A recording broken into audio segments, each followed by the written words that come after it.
எல்லாருக்கும் தமிழ் வருடப்பிறப்பு நல்வாழ்த்துக்கள். நம்ம இந்த தமிழ் வருடப்பிறப்புக்கு செய்யக்கூடிய அருமையான பாசிப்பயிறு பாயசம் ரொம்ப ரொம்ப டேஸ்டியாக இருக்கும்.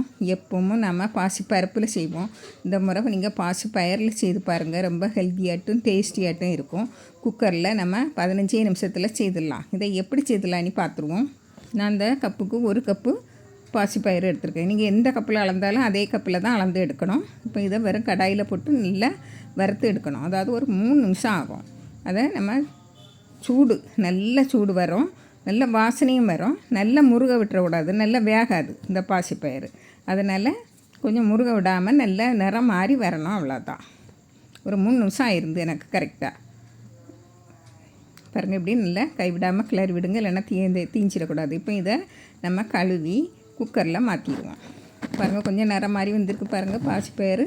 இப்போ அதுக்கு 1 கப்பு பாசிப்பயிருக்கு 3.5 கப்பு தண்ணி விட்டுருக்கேன், 1 பிஞ்சு உப்பு. இப்போ இதுக்கு 1 கப்பு பயிருக்கு 1/4 கப்பு ஜவ்வரிசி எடுத்துருக்கேன். மாவு ஜவ்வரிசி தான் எடுத்துருக்கேன். அதை கழுவி அதில் சேர்த்துருக்கேன். அதை நல்லா கலந்து விட்டுருங்க.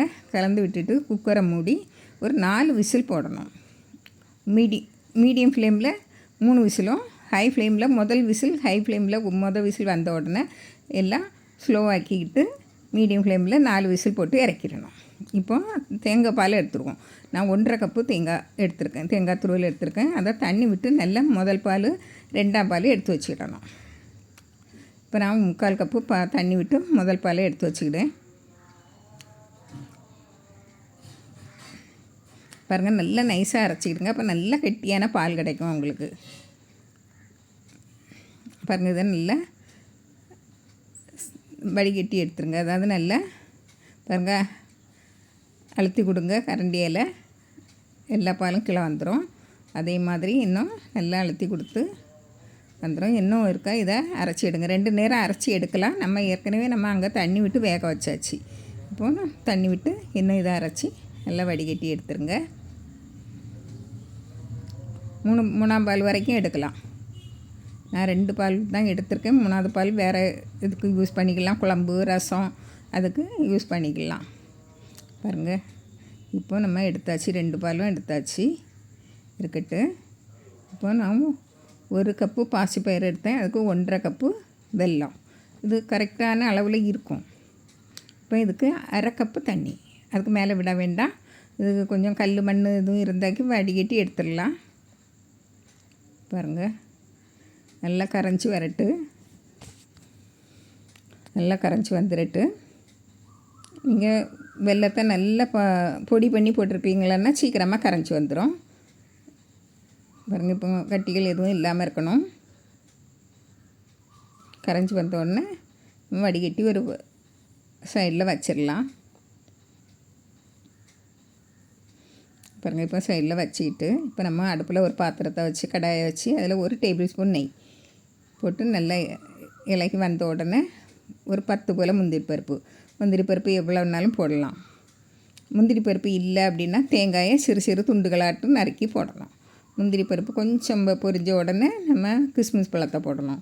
அது நல்லா உப்பி வந்த உடனே இறக்கி எடுத்து வச்சிடணும். அதாவது தேங்காய் பல் போட்டாலும் ரொம்ப நல்லாயிருக்கும். இது கூடவும் தேங்காய் பல் போடலாம், ரொம்ப நல்லாயிருக்கும். இப்போ பாருங்கள், அது இறக்கி வச்சாச்சு. இப்போ பயரும் ஜவ்வரிசியும் எப்படி வந்திருக்குன்னு பாருங்கள். எல்லாம் கரெக்டான அளவு தண்ணியில் இருக்குது. பாருங்கள், லேசாக மசிச்சு விடுங்க. கலந்து விட்டாலே போதும், ரொம்ப மசிச்சு விடணும்னு இல்லை. ரொம்ப மசிச்சு விட்டால் மாவு போல் போய் மலமலன்னு இருக்கும். பாருங்கள், நம்ம எப்பவும் பாசிப்பருப்புலேயே செய்யாமல் இதே மாதிரி செய்து பாருங்கள். நல்ல ஹெல்த்தியான ரெசிபி இது. இப்போ நம்ம வெள்ளை பாகு விட்டுடலாம். வெள்ளைப்பாகு அவ்வளவும் விட்டுருங்க. பாருங்கள், நல்லா கலந்து விட்டுருங்க. உங்களுக்கு கொஞ்சம் அதிகம் ரொம்ப இனிப்பு வேணும் அப்படின்னா கூட 1/4 கப்பு போட்டாலே போதும், 1.25 கப்பு. பாருங்கள், இனிப்பை நான் பார்த்துறேன், கரெக்டான அளவில் இருக்குது. இப்போது நம்ம தேங்காய் பால் 2வது எடுத்து வச்சோம் இல்லையா, தேங்காய் பால், அந்த தேங்காய் பாலை விட்டு கலந்து விட்டுருங்க. அதுவும் நல்லா கெட்டியாக தான் இருக்குது. ஏன்னா நம்ம தேங்காய் நல்லா அரைச்சி எடுத்தோம், அதனால். இப்போது ஏலக்காய் தூள் ஒரு 1/2 டீஸ்பூன் ஏலக்காய் தூள் போட்டு நல்லா கலந்து விட்டுருங்க. கம்மனி வாசனையாக இருக்குது. நம்ம ஏலக்காய் தூள் போட்ட உடனே நல்லா கொதித்து நல்லா கலந்து வரட்டு. இப்போ இனிப்பு எல்லாமே கரெக்டாக இருக்குது.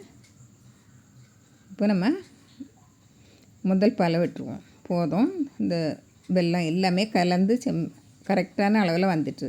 இப்போ முதல் தேங்காய் பாயிலையும் விட்டு நம்ம வறுத்து வச்ச முந்திரி பருப்பு கிஸ்மிஸ் பழத்தையும் இந்த நெய்யோடையே போட்டுருங்க. இவ்வளோ நெய் தான் நம்ம எடுத்துருக்கோம். 2 டீஸ்பூன் நெய், அவ்வளோதான்.